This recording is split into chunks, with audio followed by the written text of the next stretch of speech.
Alors, ma famille n'a pas pu me joindre pendant plus de 3 jours. Ils étaient inquiets. Ils ont appelé partout à Zanzibar, les hôtels.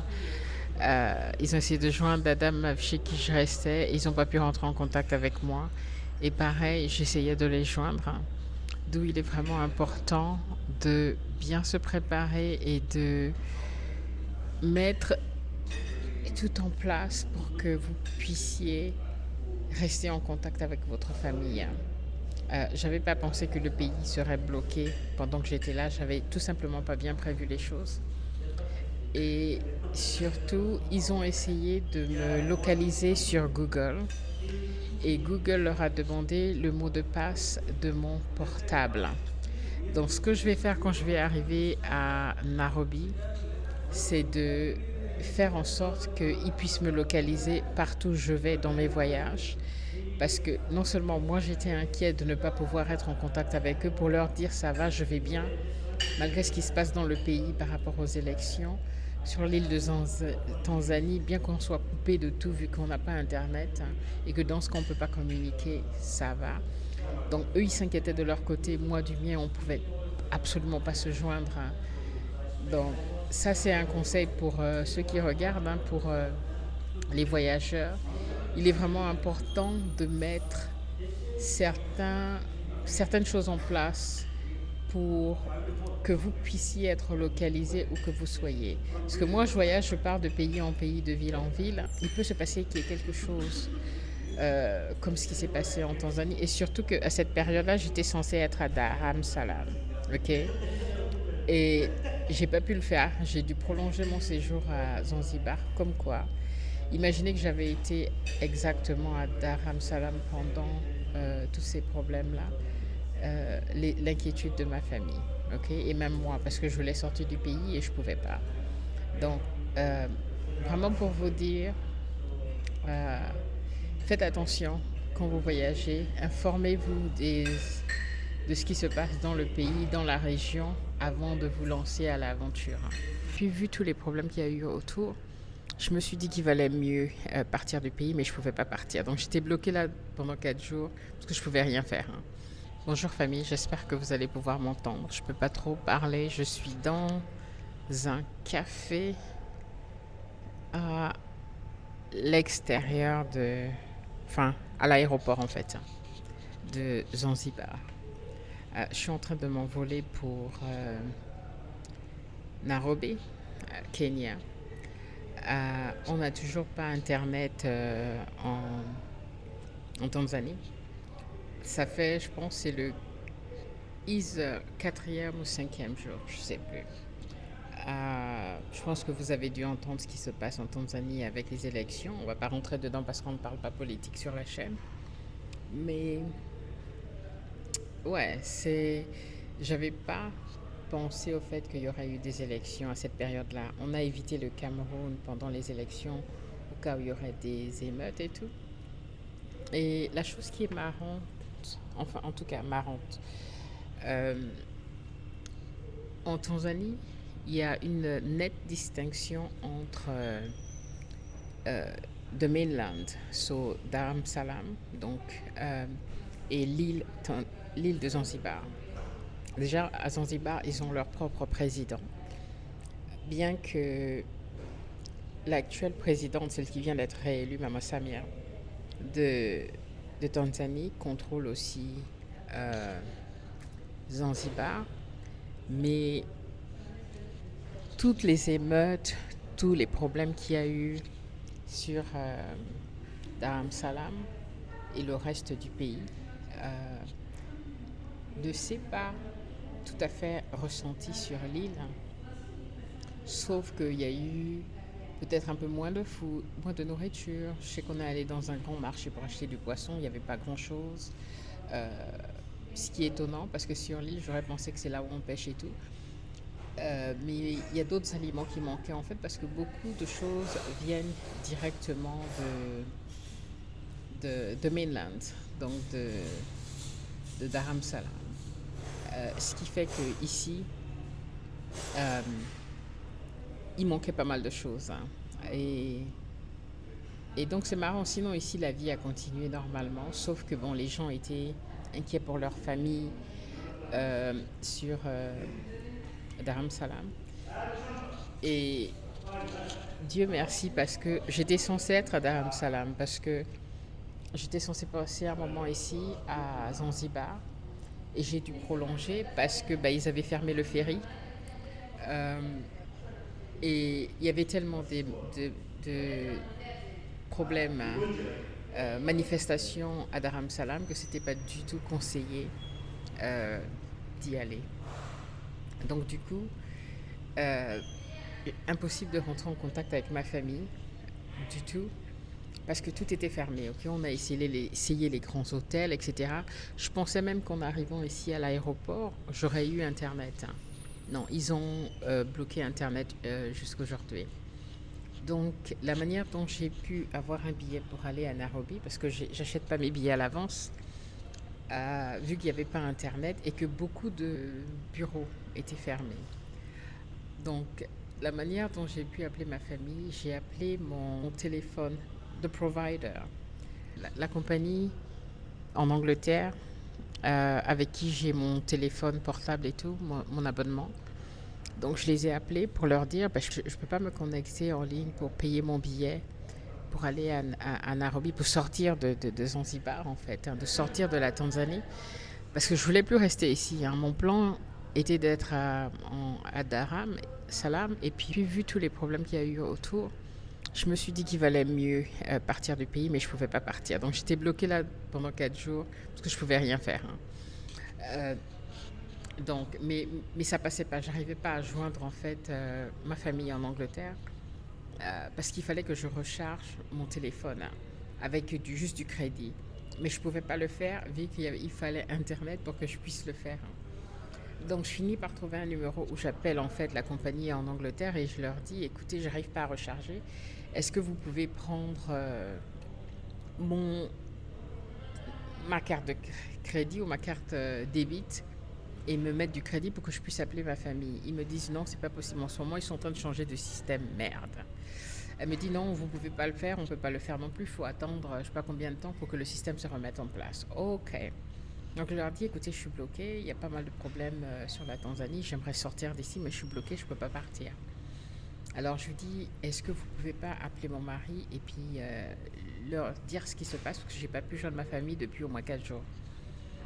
Et la dame, elle était vraiment sympa. Elle a dû s'absenter un moment, certainement pour demander à son manager. Mais ce qu'elle a fait, c'est qu'elle m'a connecté avec mon époux en Angleterre. Donc on a pu parler. Et ils ont pu me réserver un billet pour que je puisse partir en Tanzanie. Le truc, c'est que je ne peux pas recevoir des appels, mais je peux recevoir des textes messages, des textes messages. Donc ils m'ont envoyé mon message, mon billet par texte avec le numéro. Donc du coup, après tout ce que je fais, c'est aller à l'aéroport. J'y étais déjà tout à l'heure, mais j'étais trop en avance. Ils m'ont dit de revenir. J'en ai encore pour au moins 3 heures et demie avant de pouvoir aller à l'embarquement, à l'enregistrement. Parce que j'étais au moins 6 heures en avance, hein. Je suis arrivée très tôt. Parce que j'avais peur en fait qu'ils annulent certains trucs, qu'il y ait des soucis en chemin, on ne sait jamais. Mais voilà, donc un conseil que je peux vous donner pour les voyageurs, hein, pour ceux qui voyagent quel que soit l'endroit, mais en général en Afrique, et je le sais, il faut éviter d'aller dans certains pays pendant les élections. Ok, je suis contente que j'ai pas pu y aller à Dar es Salaam à temps parce que voilà, à partir du moment où ils ont commencé à bloquer Internet, je pouvais plus me voyager, je pouvais plus avoir accès à quoi que ce soit. Et donc j'ai pas pu réserver mon billet pour Dar es Salaam. De toute façon, c'était pas conseillé d'y aller. Mais faites toujours attention à quelqu'un comme moi qui suit la politique. Je regarde pas tellement les news. Et je m'étais concentrée en fait sur les élections au Cameroun, hein, où je savais que je ne pouvais pas aller au Cameroun à cause des élections. Mais j'avais pas pensé que c'était aussi la même chose ici à, en Tanzanie. J'avais pas fait attention que c'était aussi les élections ici. Donc apparemment il y a eu pas mal de morts, mais je pense que vous pouvez voir ça dans les médias. Et très souvent, le nombre de personnes qui... Les statistiques qu'on vous donne ne sont pas toujours vraies. Euh, et c'est vraiment étonnant que Zanzibar et le reste du pays fonctionnent vraiment différemment. D'ailleurs, quand j'ai entendu parler de toutes les manifestations et tous les problèmes qu'il y avait dans le pays, je demande, mais c'est pas Hakuna Matata, pole, c'est-à-dire quoi? Il faut prendre la vie telle qu'elle est, zen, attitude et tout ça. Je me dit non, non, non, c'est seulement ici à Zanzibar. Ok, et eux, les Zanzibariens font vraiment une nette différence entre eux et ceux de mainland, euh, dans le reste du pays. Eux, ils s'identifient vraiment très différemment des autres. D'ailleurs, c'est par rapport à l'histoire. Zanzibar était indépendant à l'époque, hein. Et vous voyez ça encore aujourd'hui. La seule différence, c'est que partout à l'aéroport, bon, on n'a pas filmé, j'ai pas envie que je me fasse arrêter. Il y a des militaires partout avec des armes. Tout à l'heure, je suis passée à côté de deux. Et ils sont jeunes, hein, donc il y a des militaires partout. À l'aéroport, ce qui est normal, hein, ok, parce que pour éviter que qu'il y ait des manifestations et autres, hein. Mais sinon à Zanzibar c'est tranquille, c'est tranquille. On est coupé de tout, mais bon, voilà, il y a la plage, hein. Voilà. Donc des fois ça fait partie du voyage, hein. Je vous prévois. Je dois avoir pas mal de vidéos qui vont arriver sur Zanzibar, mais c'est un pays magnifique, magnifique. Je ne sais pas quand est-ce que je vais pouvoir poster ça. Si tout se passe bien et que j'arrive à être ok, je vais mettre ça un peu plus loin. Si tout se passe bien et que j'arrive à être au Kenya, donc à Nairobi, dans la nuit ce soir, je pourrais poster ça. J'ai une interview qui arrive, les gars. Vraiment, prenez le temps. Je sais que beaucoup vous plaignez de mes vidéos, que mes vidéos soient trop longues. Mais la vidéo que je vais poster, elle est déjà prête, mais j'ai pas pu la poster à cause d'Internet. Elle devait sortir dimanche. J'ai interviewé un Congolais installé à Zanzibar. Et qui a construit un hôtel, restaurant, un gars très intéressant. Et il parle vraiment des opportunités d'investissement sur l'île de Zanzibar et la culture à Zanzibar. C'est vraiment très, très intéressant. Donc, je vous propose vraiment de prendre le temps de vous poser. Écoutez ça comme un podcast si vous préférez. Ok, mais vous voulez regarder quand même un peu la vue aussi parce qu'il a une superbe vue. Il a une terrasse, hein, je pense que c'est au 5e étage de son hôtel, hein, où tous les samedis il fait une fête, hein. Il fait une fête et c'est très très populaire à Zanzibar. Et c'est un gars qui est vraiment intéressant, Gigi. Et je mettrai ses coordonnées. Donc si vous allez à Zanzibar, allez réserver une chambre d'hôtel chez votre frère. Allez faire fonctionner le business de votre frère. Parce qu'on voit beaucoup d'Européens ici qui ont le nombre d'Européens à Zanzibar, c'est incroyable, hein. Oh. Comme je vous dis, je suis arrivée dans l'avion, j'étais seule. Maman, tout le reste, c'était les autres. Et il me disait d'ailleurs, il n'y a pas assez d'Africains ici. Il y a beaucoup les Noirs qu'on a, ce sont nos frères de la diaspora américaine, donc les Afro-Américains qui sont ici, nombreux. Donc qui achètent des terres, qui développent des trucs et tout. Mais les Africains, il n'y en a pas beaucoup, hein. Ok, beaucoup, je ne sais pas si c'est parce qu'on ne connaît pas l'île de Zanzibar, mais en tout cas les autres connaissent, hein. Comment ça s'appelle le tourisme ici est très très bien développé, ok. C'est très bien développé, ça ne désemplit pas, l'aéroport est rempli tout le temps. Voilà, et quand je suis à l'île de Zanzibar, je me suis dit, mon petit pays Libreville là, qui est quand même un pays où on a Libreville qui est une ville côtière, pareil pour Port-Gentil. Mais le tourisme n'est pas très bien développé au Gabon, hein. C'est quelque chose qu'on devrait améliorer, ok. Parce que alors, je pense que ici à Zanzibar, c'est le tourisme qui booste l'économie, hein. de cette petite île parce que c'est incroyable, incroyable. Et c'est une île qui n'est pas chère du tout.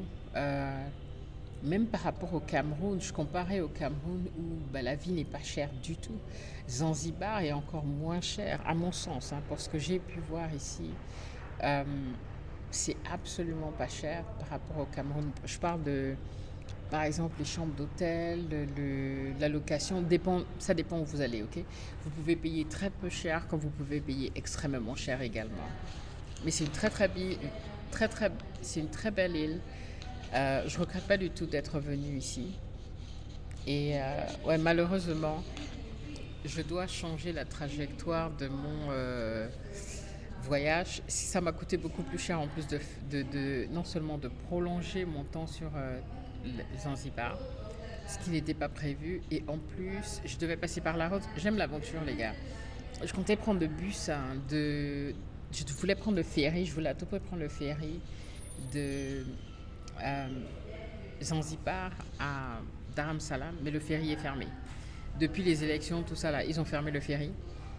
Euh, et et de Dar es Salaam, où je voulais passer 2 3 jours, je devais prendre le bus pour aller à Nairobi.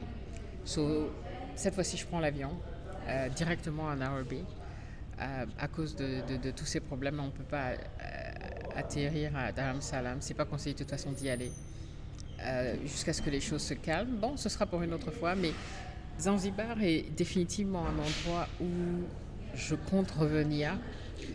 Euh, j'ai adoré. Il y a 2 endroits depuis que je visite l'Afrique, hein. Jusque-là, je crois que c'est mon 14e pays d'Afrique que je visite. Il y a 2 pays qui m'ont marqué. Le Bénin. Dès que j'ai mis les pieds au Bénin, je suis sortie à l'aéroport de Cotonou. Mes ancêtres m'ont dit bonjour. Je me suis sentie comme à la maison, j'étais connectée au pays. Le Bénin, c'est un endroit où je compte repartir, que j'ai beaucoup aimé. Et Zanzibar, c'est le 2e pays, enfin Zanzibar, pays. Disons l'île de Zanzibar, ok, parce que le reste du pays, je ne connais pas. Mais Zanzibar est vraiment un endroit où je pense qu'il y a quelque chose de magique, de mystique avec l'île de Zanzibar, où quand on arrive, la plupart des gens à qui vous demandez, mais ça fait combien de temps que vous êtes là? Ah ben ça faisait, on devait être là pour 7 jours, mais ça fait 7 mois. Il y en a qui devaient être là pour 2 semaines, et puis ça fait 5 ans qu'ils sont là, la dame chez qui j'étais. Et ils sont nombreux comme ça à venir en vacances, juste pour découvrir Zanzibar, et puis ils ne repartent pas. Et je comprends ça. Euh, Moi, j'étais prête à rester. Je commençais à me demander, mais comment est-ce que je peux acheter du terrain? Il y a encore des endroits où c'est pas cher, hein, bien que ça a pas mal augmenté. Ici, la location est moins chère si vous louez dans des villages. Mais les villages, c'est pas comme on entend le village, hein. Il y a la plage partout, c'est développé, il y a les magasins, les routes sont là. Bon, à l'intérieur du village, peut-être pas. Mais je vous montrerai. Il y a des vidéos que je vais faire, il faut que je les monte, hein, qui sont pas mal intéressantes. Et vous pouvez louer une bonne maison pour 100 $, ce qui est rien du tout. 100 $, c'est 65 000 francs CFA ou quelque chose comme ça, par mois. Ok? Donc moi, j'aimerais bien emmener mes filles à Zanzibar. C'est attendant que les choses se calment. Et peut-être l'année prochaine, qui sait, euh, aller venir faire un tour à Zanzibar. Mais c'est un endroit où je pense que j'aimerais venir régulièrement. Mais en disant ça, je me suis dit, allons déjà redécouvrir mon propre pays, le Gabon. Ok. Là, je vais voyager certainement pendant une semaine. Et après, je rentre au Gabon. Et j'ai envie de découvrir mon propre pays et apprendre à le connaître et à aimer ce pays qui est mien. Simplement, une fois que ma mère est décédée, ça a complètement coupé mes liens avec le Gabon. J'ai de la famille, hein, j'ai des frères, des sœurs, etc. Mais la maman, c'est ce qui nous apporte le plus de... C'est la racine, en fait. C'est notre... Ce qui fait que depuis son décès, pourtant c'était en 2011, hein, j'ai perdu tout amour pour le Gabon. D'où je me suis concentrée sur le Cameroun. Mais j'ai envie de revenir à mes bases, j'ai envie de revenir à mon amour pour le Gabon. Thank you. Yes, thank you very much. J'ai envie de revenir au Gabon et apprendre à aimer mon pays. Ok, on a l'île de Saint-Denis, l'île Saint-Denis, yeah. L'île Denis, l'île Saint-Denis, la Pointe Denis. Oh my goodness, la Pointe Denis qui est l'île là, ok, au Gabon, euh, qui, d'après mes souvenirs, hein, j'y étais il y a 20 ans, ressemblait un petit peu à Zanzibar, le sable blanc, le bleu azur. J'ai envie d'y aller faire un tour, hein, ok, parce que c'est bien beau, Zanzibar est magnifique, mais j'aimerais bien découvrir le Gabon et vous montrer ce que le Gabon a à offrir. J'aimerais bien faire les 9 provinces du Gabon pour vous montrer vraiment toute la beauté du Gabon. Mais Libreville est cher, le Gabon en général est cher.